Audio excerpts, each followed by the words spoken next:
Shalom Bapak Ibu Saudara yang dikasih Tuhan, puji nama Tuhan, bertemu kembali dengan saya Pendeta Abdul Bastian putar-putar dalam program RPKM, Renungan dan Pengajaran Kataros Ministry. Doa dan harapan saya Bapak Ibu sekalian dalam penyertaan Tuhan dan selalu diberkati oleh Tuhan. Puji nama Tuhan. Dalam kesempatan yang baik ini kembali saya menyampaikan hal yang penting, ya, yaitu hal yang berhubungan dengan kewaspadaan kita, supaya kita terus boleh berjaga-jaga atas iman kita dan terus menerus ya belajar Alkitab, ya, dengan pimpinan kuasa Roh Kudus, bahkan bimbingan dari para pendeta atau gembala sidang kita, ya, melalui khotbah, melalui komsel-komsel atau melalui apa saja, ya.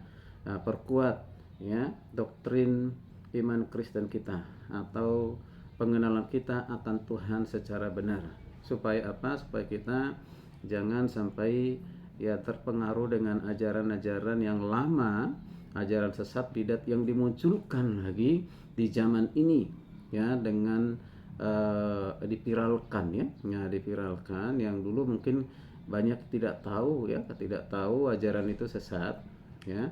Sekarang ajaran itu sesat atau tidak, orang mungkin tidak tahu, ya tidak tahu karena ya zaman dulu ya kalau kita baca buku mungkin kita baru tahu, tapi kalau kita tidak baca buku ya kita aman-aman aja begitu, ya aman. Sekarang ini ya, tanpa baca buku kita sudah sering mendengar ajaran-ajaran yang bersumber dari Alkitab tapi menyimpang dari Alkitab, ya, menyimpang dari Alkitab, sekalipun dikatakan itu adalah kebenaran, sebenarnya menyesatkan.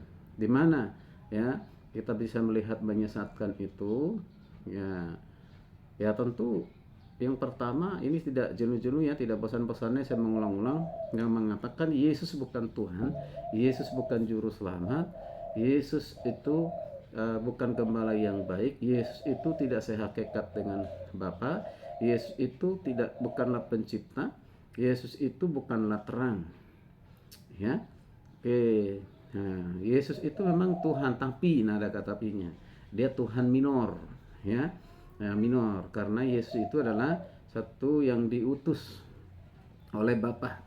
Nah, kalau Bapa yang mengutus, yang pasti yang mengutus itu yang lebih besar daripada yang diutus. Maka ada yang mayor dan minor. Siapa yang mayor? Adalah Bapa, Allah, Theos, Yahweh, dan anak Allah atau Yesus Kristus adalah Allah minor karena yang diutus. Nah, sekarang ini ada lagi yang mengatakan, ya, di Logos tulis salah bagian 33, yang Logos dan Kenosis bagian 33 mengatakan bahwa ya pencipta langit bumi ini adalah Allah, yaitu Yahweh, ya. Jadi Yesus tidak terlibat dalam penciptaan alam semesta dalam perjanjian lama. Nah, jadi siapa pemilik bumi ini? Siapa pencipta bumi ini? Ya Allah atau Yahweh. Nah, jadi bumi ini adalah miliknya Yahweh, ya, miliknya Allah. Satu sisi itu kita percaya benar hal itu. Tetapi yang menjadi masalah adalah ketika dikatakan Yesus tidak terlibat di dalam penciptaan, ya. Yesus itu sama seperti bumi adalah miliknya Yahweh, Yesus pun miliknya Allah, miliknya Yahweh, ya. Nah, kalau itu berarti disejajarkan antara bumi dengan Yesus itu adalah sama-sama miliknya, ya, Yahweh, miliknya Allah.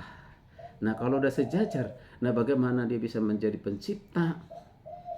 Nah, berarti ditekankan di sini bahwa Yesus itu berasal dari bumi ini, ya, ataupun Yesus itu adalah hasil ciptaan seperti bumi yang lain, bumi pada saat diciptakan.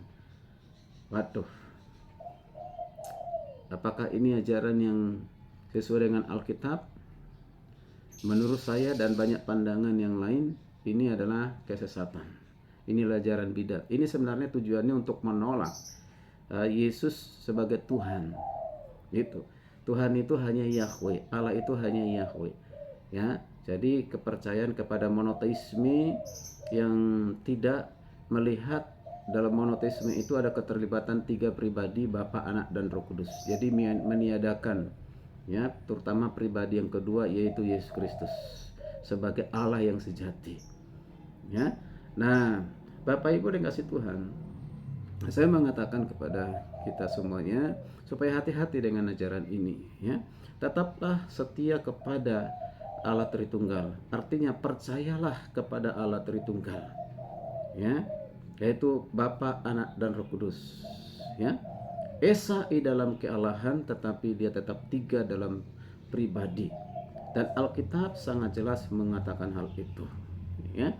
Mulai dari kata Elohim, Kejadian 1 ayat 1, pada mulanya Allah menciptakan. Ya. Kata Elohim di situ adalah dari dua kata, El atau Eloah dan Im. Ya. El atau Eloah itu berarti tunggal. Ya, tunggal. Artinya esa. Allah itu esa. Allah itu satu. Ya, satu. Ya. Ya, satu. Nah, lalu ada kata im. Mengapa ada akhiran im? Im itu menunjukkan adalah kejamakan. Inilah kalau dalam bahasa Ibrani, kejamakan.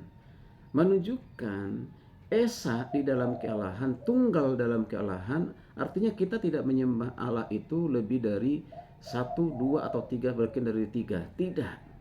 Ya. Sekali lagi, apa yang dikatakan oleh umat Israel, bahkan dikatakan oleh Musa, ya, di Keluaran ya 6 ayat 4, Allah itu esa, itu betul. Dan kita orang Kristen hari ini, esok, sampai selama-lamanya, bahkan Yesus pun mengajarkan itu, bahwa Allah itu esa. Tapi ingat, di dalam Allah yang esa itu ada 3 pribadi. Ya, bukan 3 Allah. Ya, yaitu Bapa, Anak, dan Roh Kudus. Nah, jadi dari kata Elohim itu menunjukkan suatu kejamakan. Ya. Nanti kalau kita baca lagi, ada lagi di sana Roh Allah melayang-layang, Ruach Elohim berarti Roh Kudus, ya. Nanti Kejadian 1:27, baiklah kita menjadikan manusia, kata kita itu juga jamak. Ya, ini bukan diskusi, bukan ajakan kepada malaikat, apalagi ajakan kepada manusia, makhluk lain, tidak. Itu ajakan kepada yang setara.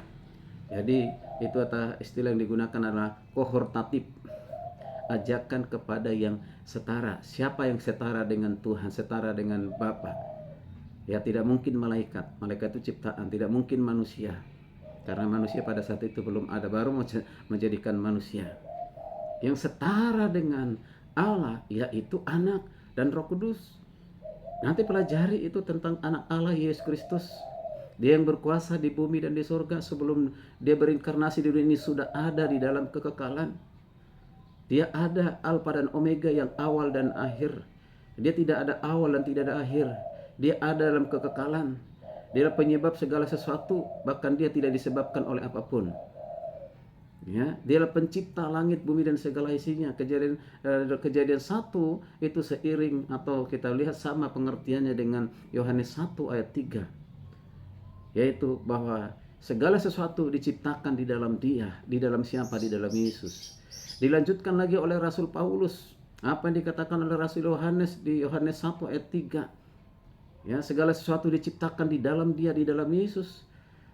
Rasul Paulus juga mengatakan dalam Kolose 1 ayat 15 sampai 17, perhatikan di sana.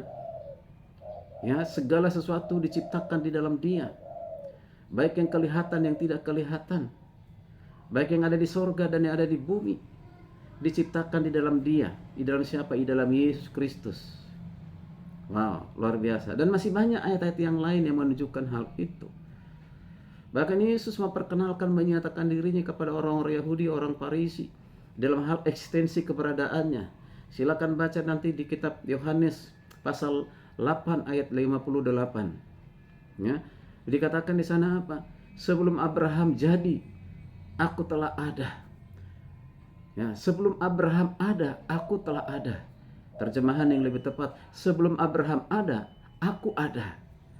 Ini merujuk dari Keluaran 3 ayat 14.